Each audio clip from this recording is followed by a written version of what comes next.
Not the SEC, not the Big Ten, but the ACC leads the nation on the Maxwell Award watch list.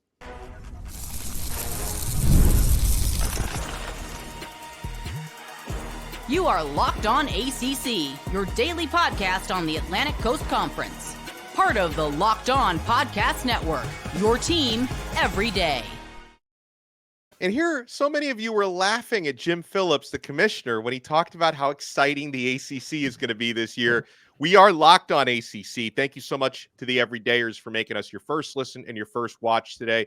We're available free wherever you get your podcasts. We're free on YouTube. We're part of the Locked On Podcast Network, your team every day. Today's episode is brought to you by FanDuel. Make every moment more. As playoffs wind down, the sports have stopped sporting like we want them to, but this summer, FanDuel is hooking up all customers with a boost or a bonus daily. That's right. There's something for everyone every day, all summer long. Visit FanDuel.com to get started. On this episode, we will identify the most overconfident fan base in the ACC, and it's not who you think. It's a shocker to me. We'll talk about which defensive players deserve more love, because this Maxwell watch list is all offensive players. We'll read some of the comments that we got yesterday for talking about the reasons why ACC Commissioner Jim Phillips has to fight during all this legal turmoil with Florida State and with Clemson. But first, Kenton, I wasn't expecting this, and not that, listen, preseason watch list, it is what it is. Truth will be told on the football field this year, but the Maxwell Award has released their 80-player watch list. And you would have probably thought, hey, the majority of the players will be SEC and Big Ten. The ACC actually leads the country with 20 players on the Maxwell preseason list, followed by the SEC and the Big 12 at 15 apiece, and the Big 10 only with 12 guys, and 25% of those are on the Ohio State Buckeyes, because Ohio State has 3 nominees. First of all, Kenton, are you surprised? I mean, again, Commissioner Phillips, you and I laughed at him a little bit when he talked about how exciting the conference is, but the ACC's got 5 more Maxwell watch lists than anybody else. Yeah, honestly, I am a little bit surprised, because when you think about the players that are named on this watch list, I don't see one where I'm like, there's the old photo of like all the military guys and the one guy in the clown suit there with him. It's not that type of situation. And then it makes you think for a second, wait a minute, have I been warped by the public perception of this thing? Because again, these are all phenomenal players. I don't know a single player on this list that if you said, hey, this player could win the Davey O'Brien, the Bolitnikov, the Doak Walker at the end of the year, I'd say no way. There's not a snowball's chance in hell. All of them fit and belong on this list. So I look at that and say, hey, these guys are phenomenal. These guys could be, all those types of things in terms of postseason accolades and awards. So, I mean, Jimmy P might have been on to something. He might have been on to something. Now, the reality to win the Maxwell, which basically has the same criteria as the Heisman, it's just not, doesn't get as hyped as the Heisman Trophy does, obviously. If you're going to win the Maxwell Award, it helps to be a quarterback. Not every year, but usually 8 out of the last 10 Maxwell winners have been quarterbacks. It also helps if your team is really good and wins, 9, 10, 11, 12 games. The award is given out before the national championship, but to be a national title contender will also help your cause. So let's go through the 20 ACC players nominated and talk about the ones, and all good players, like you mentioned. Some of them have a legit shot. Others will not have a legit shot because of the teams that they play for. You got Thomas Castellanos from Boston College, absolutely electric quarterback. Jaydn Ott from Cal, who's one of the top running backs in the country. Cade Klubnik from Clemson. Phil Maffa from Clemson, the running back. I almost feel like Maffa should probably have a better chance to win it than Klubnik, if we're being honest here. Jordan Moore, wide receiver from Duke. DJ Uiagaleilei, quarterback at Florida State. You got the Haynes crew from Georgia Tech. Haynes King, their quarterback. Jamal Haynes, their running back, both on there. By the way, Florida State only has the one nominee, which is surprising. Louisville just has one nominee. That's quarterback Tyler Shuck. Miami's got 3. Miami leads the conference, which, again, goes to show you how I hope Miami can live up to the hype, because there's a lot of it. Only Ohio State has as many Maxwell watch list players as Miami. So Miami has got Damien Martinez, transfer running back. Xavier Restrepo, senior wide receiver. Cam Ward, transfer quarterback. NC State just has one. That's Grayson McCall, the quarterback. North Carolina has one. That's Amarian Hampton, star running back. That dude's got a legit shot if North Carolina has a good season this year. Preston Stone, the quarterback from SMU. Alec Iomanner, the wide receiver from Stanford, who I'm a huge fan of. Kyle McCord, the quarterback from Syracuse, transferred from Ohio State. LaQuint Allen, junior running back from Syracuse. Kyron Drones, quarterback from Virginia Tech, absolutely electric player, and Bashul Tutin, running back from Virginia Tech, also on that list. So who do you feel like are the most legitimate contenders there, Kenton? I mean, that's such a loaded question. It's tough because there's so many that are legitimate contenders here. But I would say, obviously the guys, the suspects at the top of the list in terms of guys who are predicted to be on championship or near championship teams in terms of the three-headed monster in Restrepo, Ward, Martinez, it's very likely. It's very likely that one of those guys ends up in New York at that podium. Wait, I don't think that ceremony is in. Is Maxwell in New York? I don't think so. I can tell you the date. I can tell you the date that they give it out because I looked it up today, December 12th. I can't tell you where they're giving it out though. Well, wherever they are, these guys have an opportunity to be called somewhere December 12th because, again, like you said, it's often a combination of your team being good and you being very good. And those three guys, I think, are going to have to carry a massive part of the load for Miami if they're going to get to where they want to go this year. And then you look around the conference and say, man, it's really so tough because there are so many guys that you would say their team could be good enough, they could be there. Phil Maffa is a prime example. You said, hey, I would be less surprised with Phil Maffa than Cade Klubnik. Phil Maffa is an absolute load to bring down. And now that he's going to get the lion's share of the carries, it'll be interesting to see how he holds up as, objectively speaking, a guy that big, he starts to wear on you. He starts to lean on you. You in the beginning of the game, you might have started stopping him for no gain when you meet him at the line of scrimmage. And then toward the end, it might end up being 3-4 yarders. Might end up being, he ran over you as Katie did at the doorstep. So, these guys, there are plenty of guys on this list that are super special, that are absolutely amazing. And I do retract my former statement that there are no clowns on this list because there are absolutely some. But there are more guys who I absolutely see as a legitimate contender.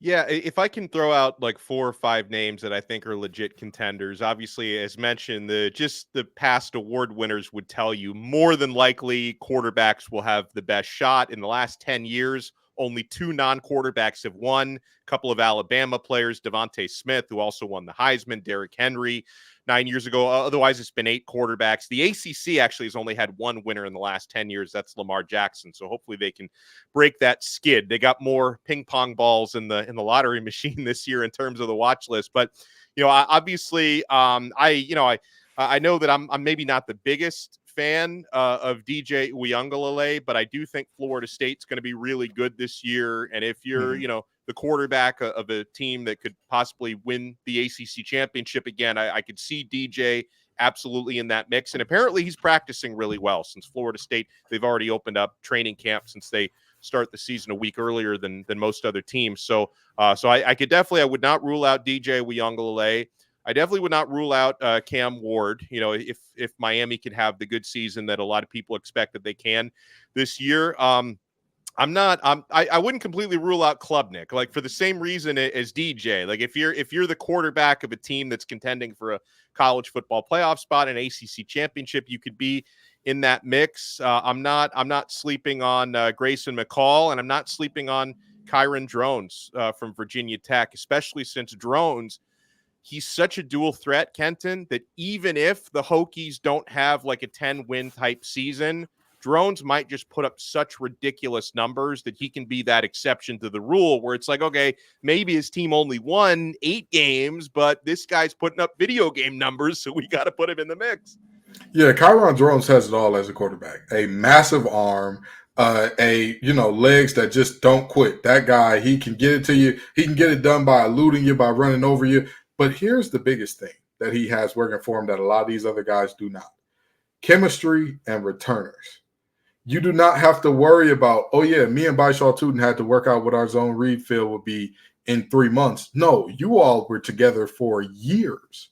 Oh, yeah, I need to work with my outside receivers on what the jump ball and what the back shoulder ball looks like because no. These guys were all there last year. The whole gang is coming back in essence. And so you have a situation of continuity, unlike what most of the conference is seeing. A lot of other guys on this list, they don't have that benefit of, hey, me and these guys played together for an extensive amount of time. DJU falls in that category. Ward, Martinez fall in that category. And de facto Restrepo as well because of how that works out for him. McCall falls into that category.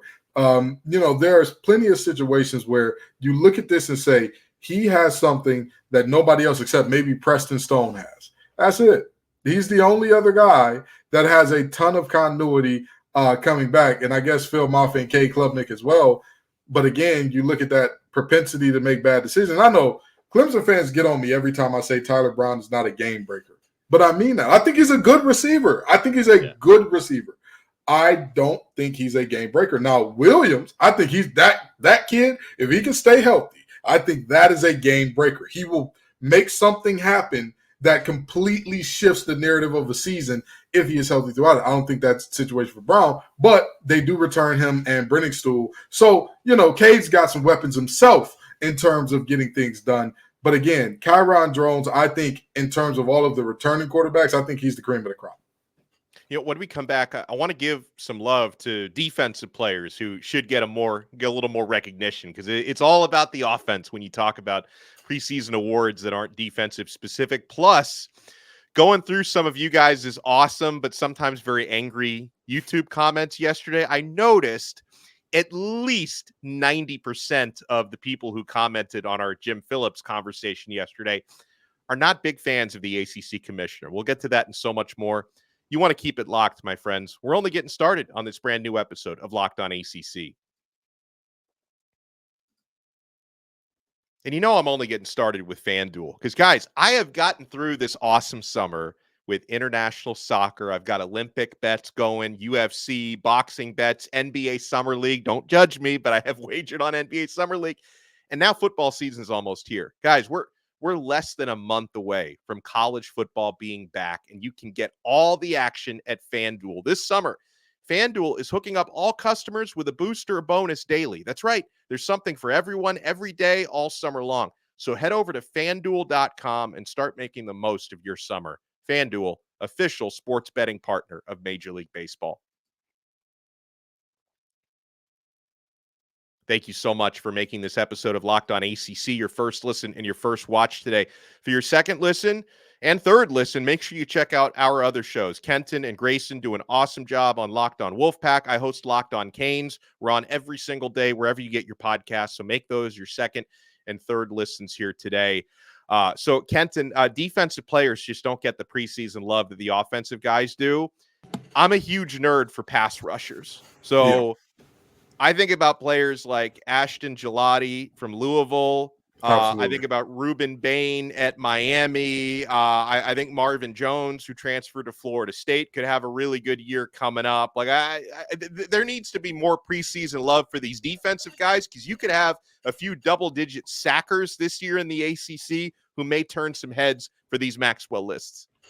I'll tell you what, in terms of this group of pass rushers, you're seeing something really special in the ACC right now because there is a heap of guys who can all get it done at multiple positions as well. That position versatility is what makes some of these guys so dangerous. Ashton Gelati is a guy that he is lined up and down the line of scrimmage.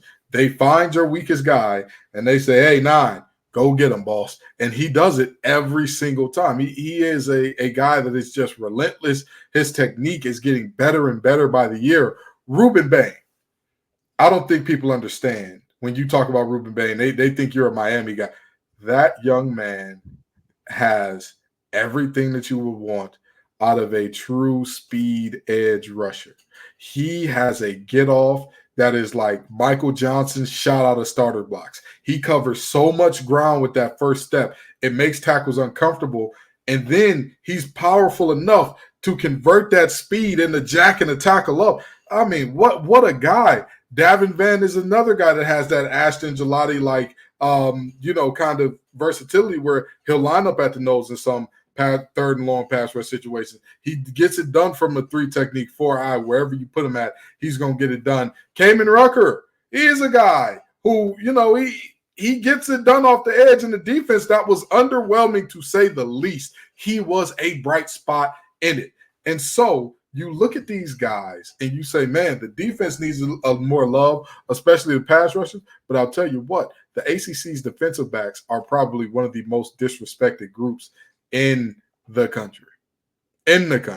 You've got Fentrell Cypress, who is special. Whichever way you want him to do it, zone, man, it doesn't matter. He can get it done. You got Aiden White, who's going like, the people from Rent need to come in because it's been 525,600 minutes since he's allowed a touchdown. The young man is just a clamp machine. Of course, you cannot forget Dorian Strong up there in Blacksburg, who I think is probably the best athlete. Like the best pure athlete out of all the corners that we have in the conference. You've got so many guys in this conference that can play an elite level. And Clemson's young DBs came on very strong as late. People talk about, you got to pay attention to Cade and how he came on late. No, look at those DBs. Avion Terrell and company, they got better as the year went on. What you expect from young guys, but they look like they were turning into something special by the end of the year. And so you're looking around the conference and you're saying to yourself, is there no defensive player who belongs on this list? I think not. However, you know what the national perception is, right? Defense wins games, but the offense sells the tickets. Offense gets the eyeballs on the game and all that good stuff. So, of course, these are going to be the guys that litter the award list. I want to give the floor now to our Locked On ACC listeners and viewers because, Kenton, I was going through this morning. I was going through our YouTube comments. Now, yesterday, we discussed the reasons why ACC Commissioner Jim Phillips, he talked last week about how he's going to fight for as long as it takes during these legal disputes with Florida State and Clemson. And we talked about the reasons why he's got no choice but to do that, how we were both, we were a little bit surprised by just how animated and defiant Jim Phillips is, because he's usually kind of soft-spoken and quite frankly kind of boring. He was not boring last week. We got some comments, mostly from Florida State fans, who I know are very passionate about the things going on in the ACC. First comment, Kenton, Jim Phillips is a clown. He's fighting for the conference, but he didn't fight for Florida State when the snub happened. Now, let me say this before I give you the floor. I did think that when that playoff snub happened, I thought the ACC should have been more publicly supportive of Florida State. I thought they should have made more of a statement, made more of a stink about it. I thought they should have shown more solidarity for a member of their conference. So to an extent, I can agree that the ACC, at least PR-wise, should have done more. But in terms of like, when you say he should have fought for Florida State there, are you talking, I don't know if that person's talking about more than PR, because like, should they have sued the college football playoff committee? I know Florida State fans just think if you ever get wrong, you should just sue. That's just what we do down here. I don't know if that was a realistic option or not, but I definitely think something more should have been at least said, if not done, about that situation, because Florida State, we both agree, got wronged last year. Yeah, and I agree with a large part of this conversation and this comment. The Jim Phillips is a clown part, not so much, but he should have fought harder for Florida State. Absolutely. There should have been banging on tables. You should have been on everybody's show. They shouldn't have been able to keep you off the show. You should have been everywhere screaming, we were done wrong. The conference was done wrong. But also beyond Jim Phillips, I said this last year. I said the entire conference needs to band together to support Florida State right now. I get it. We're not like the SEC and Big Ten, where it's like, if you're not our rival, we're going to love you and root for you because you're in the same conference. I understand that, but that should have been the vibe. Why should that have been the vibe? Because if you let one team in your conference get screwed over, how far is it from happening to you? Right. Just very basic, even if we're talking the most self-serving way possible, if you let folks get away with it, it's the same thing I tell Notre Dame fans when they're like, JOK and Rocket Watts didn't steal Peyton Wilson's trophies. I always say the same thing. Do you not believe that there will be a Notre Dame player who's deserving of an award going forward? because if you do, you should be against haphazardly throwing around awards because a brand is bigger than the player was in the same stratosphere, which, by the way, JOK wasn't in terms of the player that he was compared to Peyton Wilson. But again, a lot of people are so short-sighted. They're like, this team that I don't particularly care for is being wounded. My guy won an award, so I'm happy. And it's like, no, it shouldn't be like that. So this is the only comment that I give some credence and agreement to. Because again, if I'm Jim Phillips and you keep out my undefeated champ, I'm banging on every table loudly. I'm going full, I can't remember, I believe it was Fizdale was the coach of the Grizzlies when one player shot more free throws than his entire team. And he slapped the table and said, now take that for data. That's what I would have did for Florida State. I would have bought up every piece of data that showed Florida State belonged. I would have bought up every piece of data that said, wait a minute, didn't Bama lose at home this season? Didn't that happen? Didn't they need a 4th and 30-something Hail Mary to survive an Auburn team that just got drugged by New Mexico State at home? With all due respect to the Aggies, you needed a Hail Mary to beat a team that lost to them? He didn't do that. And that's why I agree with this comment in part. Yeah, and I agree with you because, like, on the one hand, I don't think there's anything Jim Phillips could have done to force Florida State into the playoff last year after they already announced it because, the playoff committee, they technically did not violate their bylaws and they technically didn't do anything that's against their own criteria. But then at the same time, it's like people always wonder, like, why do coaches speak out against bad calls after games? It's not because, like, they know they can't change what just happened, but if you make noise, you can force change in the future. That if you complain about calls, you may start getting those calls down the road. So I thought, I think the solidarity would have been important to show you're a unified league, to stand up for your member that got snubbed. But then I also think if you make enough noise, maybe a snub like that doesn't happen. And just because they're going to 12 teams now doesn't mean snubs can't happen, because we could see situations, Kenton, where when you're talking about those the 7 at-large bids, if 4 of those go to the Big Ten and 3 of those go to the SEC and where's our at-large bids with the ACC? Then your snubs can still happen, just happen in a different way. Yeah, go ahead. No, I was just gonna say this. The only difference is the snubs are a lot harder to justify or care about when it's a 12 seed than when it's a 4 seed. Yeah. But you're absolutely right. Snubs are inevitable in a playoff system. Yeah, another comment is why isn't Jim Phillips, quote unquote, fighting for a new TV contract? I'll be frank, I don't think Kenton, the ACC, has a whole lot of leverage to fight for a new, like, at least not a better. I mean, I'm sure you could fight for a new TV contract, maybe not better than the one you have. He's definitely fighting for revenue from other areas. I don't think there's anything he can do about the TV contract right now. I know that many fans in the ACC may not be used to this. When you sign certain types of contracts, you're kind of stuck to honoring it. Right. Even if rights, for example. Yeah. Even if it's not the most favorable for you, when you sign the contract, you agree to a deal. And let me ask this, because I'm all for criticizing Jim Phillips. I don't believe that any human being, not myself, not Donno, not any elected official, not any coach, not any player, is above reproach or critique as a whole. But let me ask you this. Since when did your Mark fight for a new TV deal with what? It runs through 2035 with 11 years left on his deal.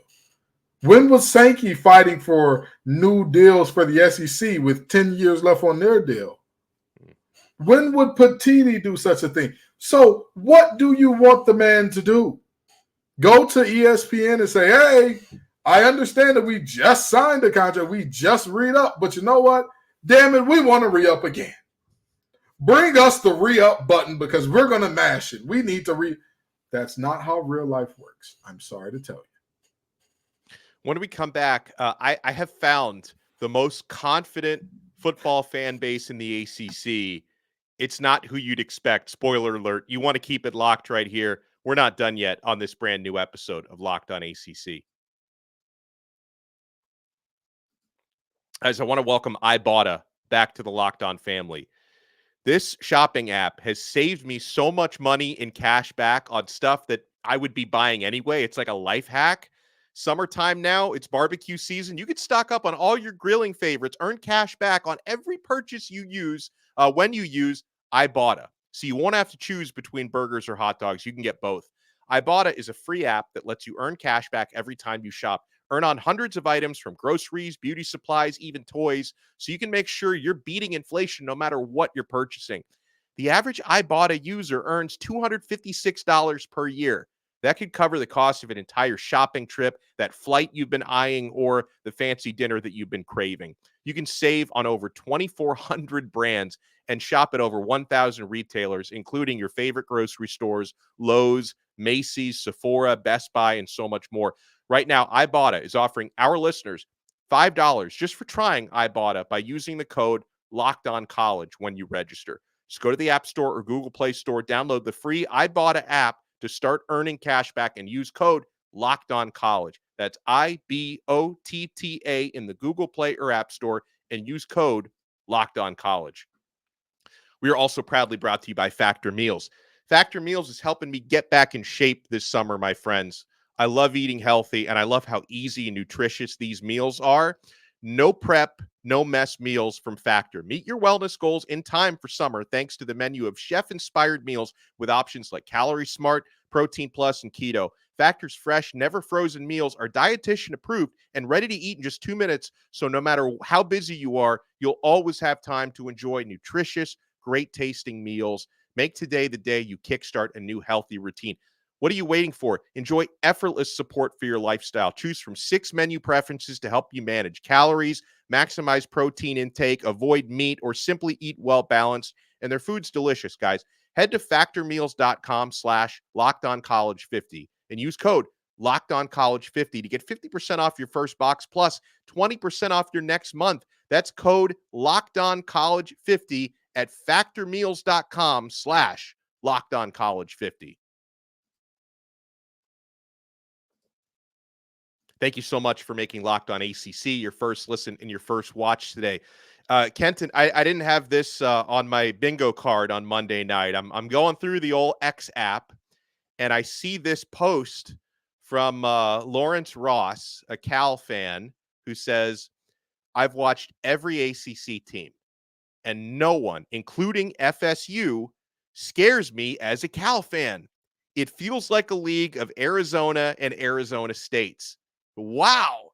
It sounds to me, Kenton, like Cal is going to go 8-0, 20,000 plus travel miles be damned. They're going 8-0 in the ACC this year, and they're beating all these East Coast Arizona and Arizona States. I did not have Cal fans being the most confident on my bingo card today. Only a few problems here. There's only a few minor problems here. You know, Cal seeing a league full of Arizonas. I want to talk about that for a second. Arizona, they won that game last year, Donno. They beat them. They beat on Arizona. Right. They beat Noah Fifta and that receiver they got up there, the special big time, big fella. Yeah. They beat them. Do you want to know what their record is in the last 10 against Arizona? I mean, I would assume they're 10-0 in their last 10 against Arizona. They make it sound so easy. 3-7, including a 6-game losing streak leading up to this last game. Not good. Maybe I wouldn't reference a league full of the team that has pushed my face in time after time, and I finally get a one-up. Maybe that's just me, Donno. That's just me. Their last 3 meetings with Arizona State, similar situation. 1-3 in those last 3. They won their last one, but before that, things got a little hairy. So what am I saying here? That's a little delusional. Number 2, that young man is clearly a member of Alpha Phi Alpha. It's a Divine Nine fraternity and whatnot. And they claim themselves to be ice cold. Well, you know what happens when you have too much ice going on? You get hypothermia. You know one of the symptoms of hypothermia? Delirium. You start seeing things. You start believing things that are not true. Okay? Mr. Ross, seek help. Get off. Leave that dope alone. It's not good for your mind, brother. You got to get off that stuff. Okay? You saw Mr. Clark and lean on me when he told him, go ahead and jump off the building. That's what you're doing. leave that dope alone, okay? Stop it. We want our fans, we want our ACC fans to be happy and healthy. And you can't be that way if that monkey is on your back, if you know what I mean, okay? So, you know, I having Cal fans be this confident, despite the travel, despite the fact that they were in the Pac-12 last year, it's interesting to see. It's an interesting thing. Hey, Cal, y'all know I love y'all. Y'all know I love some Jaydn Ott. But I'll tell you, fans like him do not give you a good rep. And by the way, I want to Miami's traveling out to Cal this year. So that's a game where they don't have to, Cal doesn't have to fly across the country. I do want to go out there for that game because I've heard I've never been to that part of California. I've only been to Southern California. I've heard really good things. I'm happy to have them in the ACC. And if they do run the table this year, then hey, maybe Mr. Ross, the ice cold man, maybe we owe him an apology at the end of the year. Let me tell you something. If they run the table this year, anybody that bet on them to take it all, they're gonna get some ice cold bucks. You understand? They're gonna be the ones who are laughing at everybody. And I'm not above eating crow in this show. Okay, we are bringing back the he said, and since we got 2 men on the podcast, we got he said, the fan said. Going forward, we are bringing it back, tweaking the format slightly, but we are bringing that back. So trust and believe. Pick'ems will not end, and guys like Mr. Ross can make every pick he wants for his Cal Bears. I love it. Well, we appreciate you guys as always. If you're watching us on YouTube, make sure to smash that thumbs up button, subscribe to Locked On ACC. If you listen to the audio version, make sure you subscribe. Apple Podcasts, Spotify. We're on all the podcast apps, wherever you get your pods. He's Kenton Gibbs from Locked On Wolfpack. I'm Alex Donno from Locked On Canes. We'll talk to you again next time on another episode of Locked On ACC, part of the Locked On Podcast Network. Your team every day.